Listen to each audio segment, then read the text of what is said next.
Okay, how many of you had to come here for class? Be honest.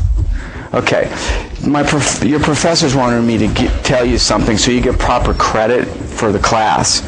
Okay, there's a code word. There's a code saying. So when you walk into class tomorrow, tell your professor, I'm not wearing any underwear. Okay? Now, if you write your name down, great. If he says, me neither, I want you to head right to the provost's office and report him, okay? But, well, underneath all my clothes, I am naked. That's true. Okay, but so last night, Jay, when I've been thinking about this talk that I'm going to give you guys, and Jay and I went out for dinner last night, and we were at a restaurant downtown Pittsburgh, one of the nice hotels, the Fairmont Hotel, and Alcoa was having a big international meeting. I mean, there was people from all over every time I went to the bathroom, I'd see these tags and I could hear the foreign languages and everything. And we were leaving dinner. It was like 9:30 at night. And there's this woman, and she runs back into the meeting room. She runs back, and she had her computer charger. And she's with other members of Alcoa, and she says, I have a lot of work to do. I have so much to do. I got to work late at night. You see, I don't know how many of you people travel, but travel's no fun anymore. And people are away from home when they're working 60 hours a week. And this poor lady, she's going to be up working till 1 o'clock in the morning. And I'm looking at all these people, and they're talking about everything they do. And I'm thinking to myself, I wonder what it's like spending 40 years, 80% of your waking hours, thinking about foil. I mean, really? Is that what you guys want to do? Who wants to work for a large corporation? Who wants to work for a large? Who wants to be an entrepreneur? Why do most people become entrepreneurs? Why do they become entrepreneurs? Anybody know? Yell it out. Anybody know? Pardon? Be your own boss. Personal freedom. Most people become entrepreneurs for personal freedom. Now, do you know how many startup businesses fail? About 9 out of 10 fail. Okay, why do you think they fail? I think they fail. They fail because they aren't able to differentiate themselves. And that's really what I want to talk about today. I want to talk about what is innovation. And innovation probably isn't what you think it is. So, about 3 months ago, I come down for breakfast. And I say, Jane, my golf clubs are in the basement. Can you go downstairs and get a 3-wood for me? And she says, I don't know what a 3-wood looks like. I said, well, just grab any one of them because they'll work. Well, what do you want me to do with that? I said, I want you to hit me in the head with it. And she says, why? And I said, because I've had this burning desire to start another business. We had a really nice run. I had a great management team. We got to be $2 billion in valuation, 300 employees. My management team was recognized, and we had a great run. But every once in a while, I just get this burning desire to start a business. And Jane asked me, she said, well, how would you do it? How would you start a business again? And I would do it the exact opposite of the way that we did it when we started. And when we put a management team together, a bunch of smart people, and we figured out we could think of product ideas. And I said, what I would do is I would get my posse together, right? I'd get my senior managers. And I said I'd send them out to all my customers, and I would go out and talk to them for a year, and let's come back, and I want you to come back and tell me what are the 5 biggest pains in the backside that they're facing on a daily basis. Like, what's the 5 biggest thing that's making their life difficult? Come back with those 5 things. Then we're going to see, can we solve the problem? Do we have the wherewithal to develop technology to solve the problem? What's the biggest market? And that's the one that we do. Okay?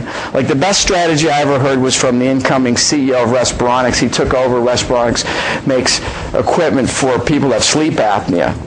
Can't sleep because there's a piece of skin in their throat and it closes, and they actually wake up several times in the evening. And Respironics that kind of blow air down your throat and it opens up. Great product. It's great because obesity causes sleep apnea, so there are markets like this, right? So they had, it's an issue, but it's a sleep problem. But they were having some problems. So they brought in Jim Lycan from Lycan Medical Systems, and the board said, what's your strategy? He said, well, it's simple. I'm going to get on a plane. I'm going to go out to my customers. I'm going to ask them what they want, and I'm going to give it to them. Okay, pretty simple, right? A lot of this stuff is just basic blocking and tackling. Who's this guy? Who knows who this is? He's probably one of the greatest entrepreneurs today. Yes? Elon Musk. Okay? Pretty good. Who's this guy? Come on, you guys. This guy means so much to your everyday life. He's in the marrow of your communication. Who is it? This is Jack Dorsey. Okay? What did they do? Elon Musk founded PayPal. Then he founded Tesla Motors.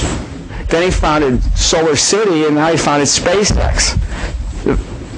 Online bill paying, all-electric cars, high-performance all-electric cars, a replacement for NASA. I mean, exciting. And he's the CEO of two of these at one time. Jack Dorsey was the founder of Twitter and his new company, Square. Right? Problems, relevant problems that people are facing every day. There's two ways of entrepreneurship that are discussed in Field of Dreams. Who's ever seen Field of Dreams? Who's seen Field of Dreams? Okay, so Ray Kinsella, Kevin Costner, he's in the middle of his cornfield. He's a corn farmer. He's digging it up, and he hears something. What's he hear? What does he hear? Build it and they will come. It's how most entrepreneurs start their businesses. Solutions in search of problems. If I build this thing, someone's bound to want it, right? Okay? So Ray, he goes on his quest. He goes to Fenway Park. There's something going on there tonight. What's going on tonight at Fenway Park? World Series. They're a Red Sox fan here, right? So they're at Fenway Park with this activist novelist. And they hear something. What do they hear? They hear something. They see it. Here, ease his pain. Right? So build it and they will come. Ease his pain. That's the right way to do entrepreneurship. Ease his pain.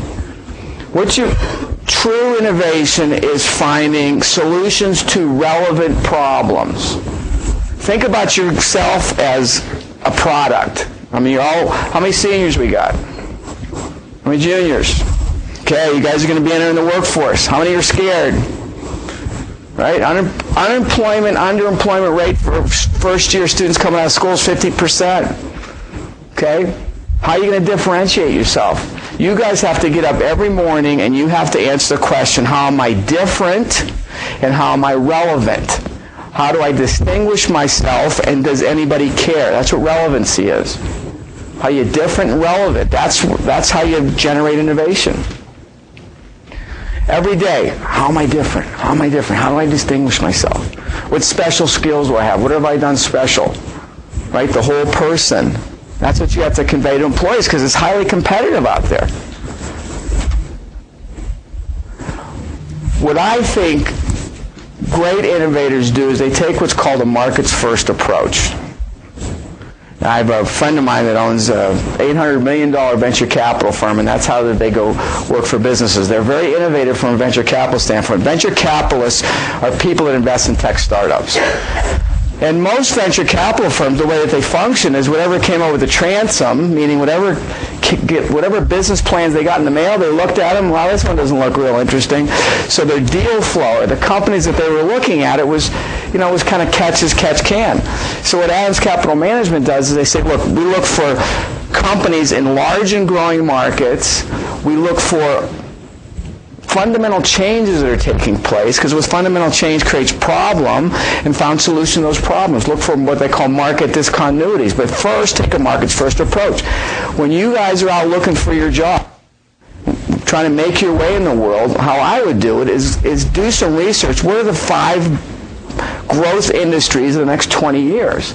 Find companies within those growth industries that are doing something different, and those are the ones you should approach. Right? If you go into a downtrending industry, they aren't going to take a chance on a new hire, like they won't take a chance on a new product.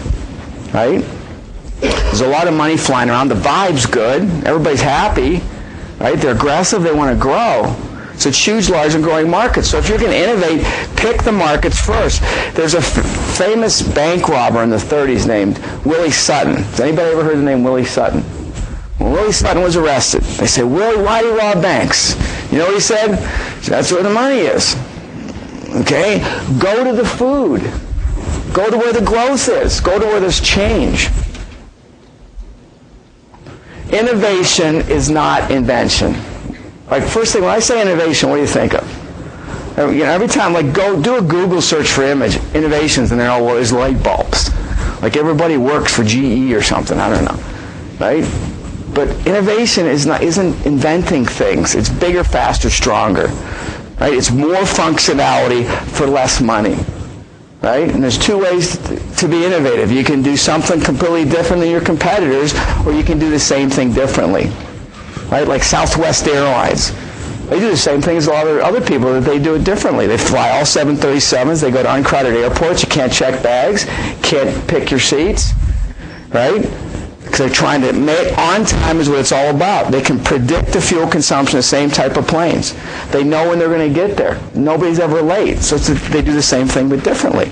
Or you can do something different. Like Michael Dell didn't do anything different than anybody else did.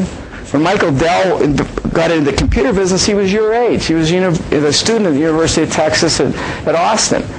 That's when they were selling cloned computers. And he got a computer one day, he ripped the thing open, he said, you know what, there's not even more than $500 in parts in this thing. He said, I can sell this thing for $1,000 if I don't have stores. I can make myself $500 a unit, and I can be a third of the price of what computers were when he got started. He identified a distribution discontinuity, selling over the mail. It was before the internet. Okay, discontinuity. Think about discontinuity. When you think about discontinuity, you think about change. A discontinuity is a sudden or abrupt change in a large and established market. Anywhere there's change, there's going to be trouble. Okay, and there's different types of discontinuity. Standards drive discontinuity, or the way things work within an industry. Regulations cause a discontinuity. Right? When the government makes a big change and forces how to change. When I was running my company, there was a legislative change called Sarbanes-Oxley. And what Sarbanes-Oxley said was the CEO and the CFO are going to verify the accuracy of the financial statements of public companies. If you didn't think my knees were knocking when I certified those financial statements, you're crazy. All I could think of was I'm going to be an extra in Oz. Right? I'm going to be, some guy with a shaved head and muscles. I'm going to be doing his laundry, among other things. Okay, like if I'm going to go to jail. Right? I'm a catastrophic thinker. My glass isn't half empty. It's like a quarter empty. Okay? Everything's bad. Okay? So, but when Sarbanes-Oxley, I was spending $200,000 a quarter with my accountants. You think the accountants benefited? Right? What's a big regulation that's causing a discontinuity right now and causing a lot of problems? What's a big change right now? October 1st. The Affordable Care Act. Right? How's that going? President Obama wants to kill somebody right now. He doesn't know who it is. He's mad at everybody, right? Okay, it's causing big changes, but think of the changes the hospitals are going to have. Think of the changes the doctors are going to have. Think of the changes of the insurance company. You think there's problems? If you could call the White House up right now and say, you know what, I can get that website working, you could make a lot of money. Okay? Distribution discontinuity. We talked about Dell. Right? How do you change the distribution model? What's the biggest distribution discontinuity of the last 100 years? Do you guys ever hear of, what do they call it? Oh, the internet. Right? How's it different? Like, when I want to buy, my wife, I'm a member of AA. Did you know that? Amazon Anonymous. Jane Goodson. Oh, look, there's something from Amazon. Like, I buy everything from Amazon. Right? But think about if the internet wasn't there, and let's say you want to buy a new pair of running shoes.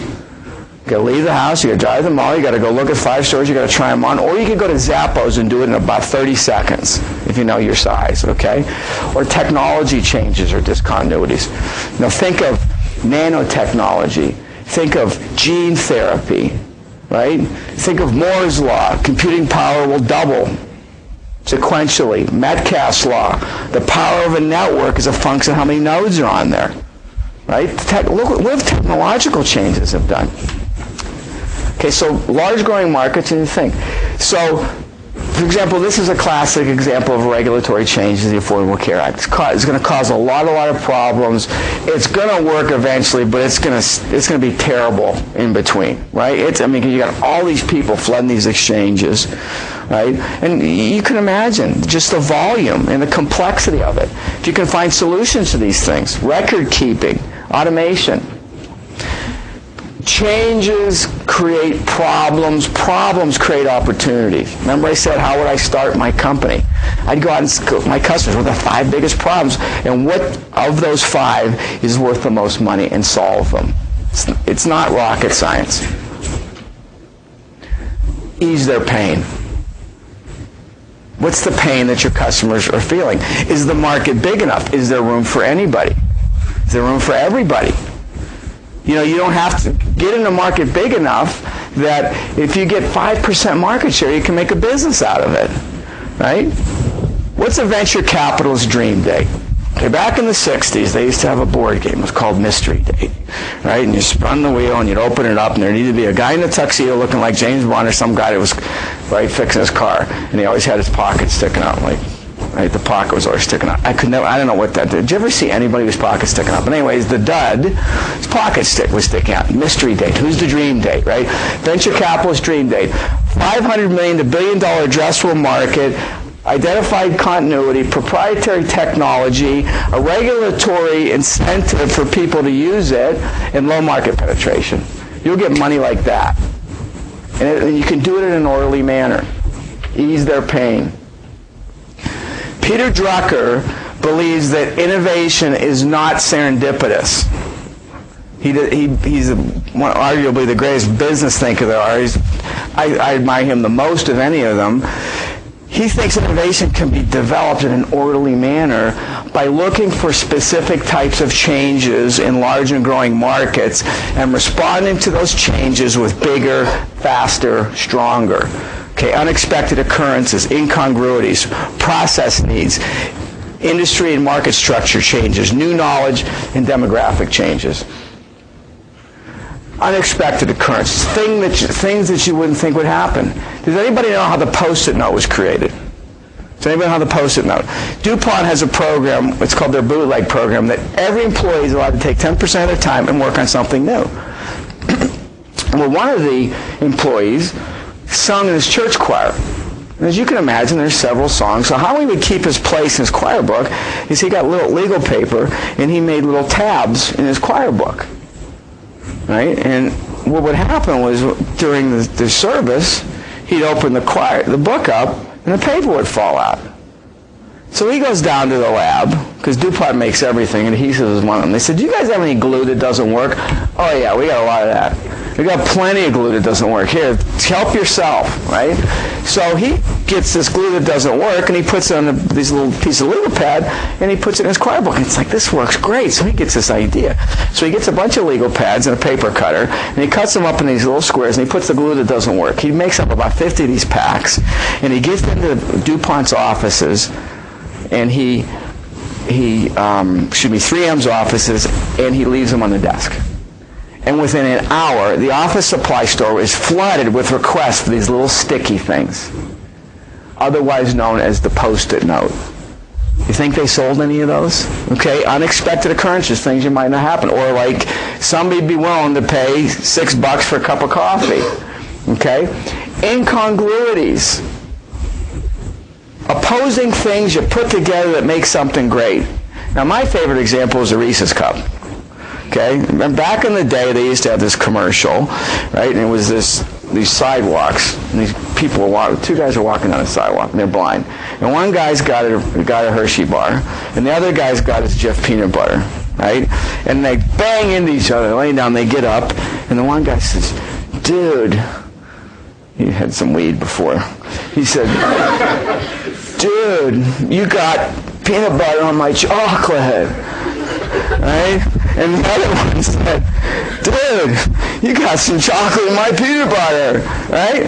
The Reese's Cup, an incongruity. Like, how are they going to work there? Like, what's the new thing? Salt and caramel, right? That's the new thing. Salt and caramel tastes great. Like, why would salt go with caramel?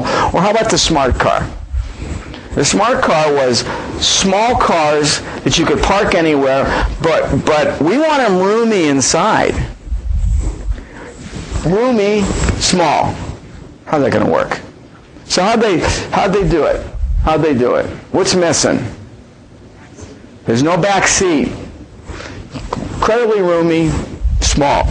Opposing forces coming together creates a big idea. Okay, process needs. Like robotics. Like Google. Did you know Google was a graduate school research project? Larry Page and Sergey Brin?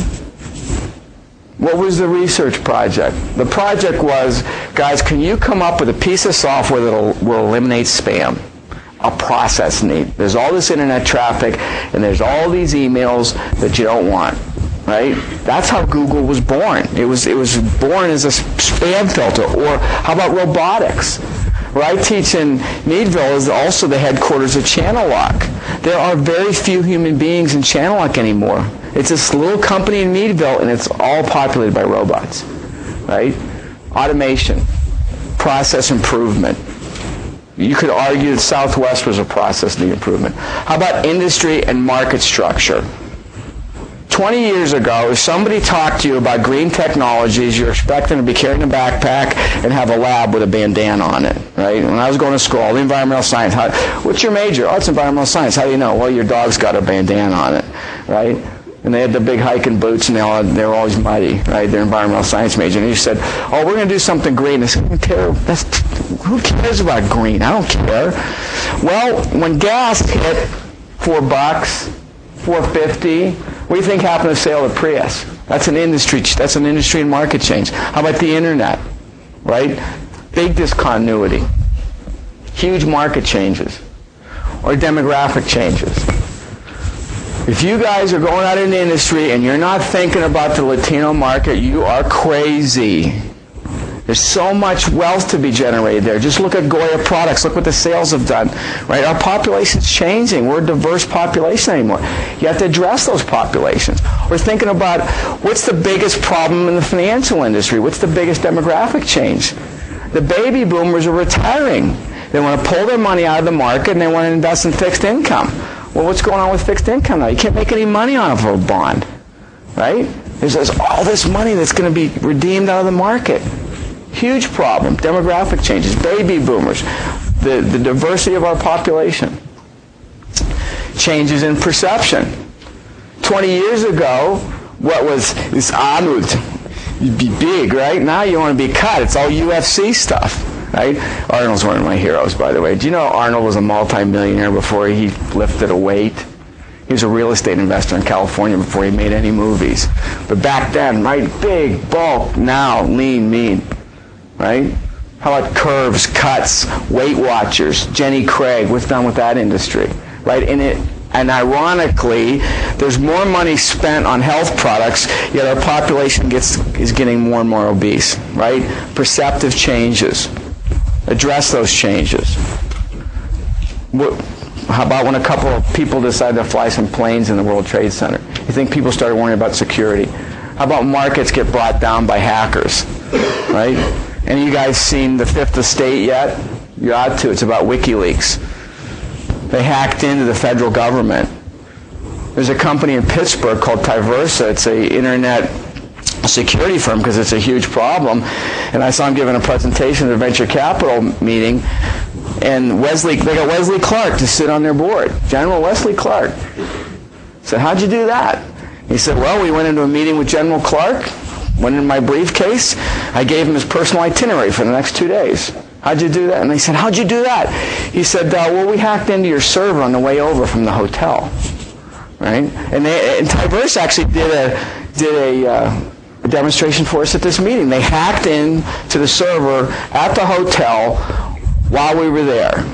And I'm not going to tell you what kind of sites most of the guests were looking at. But their wives wouldn't be happy, I'm just telling you. Okay? But they did it real time. Right? Security is a huge issue. Terrorism. Changes in perception. New knowledge. Nanotechnology. Tiny miniaturization. Right? Microbiological electronics. Gene therapy. Right? Anytime there's any of these things happening, there's change. Where there's change, there's problems. So, think of large markets. Think of change. Think of solving the problems. Ease their pain. And may the force be with you. Good luck. Thank you.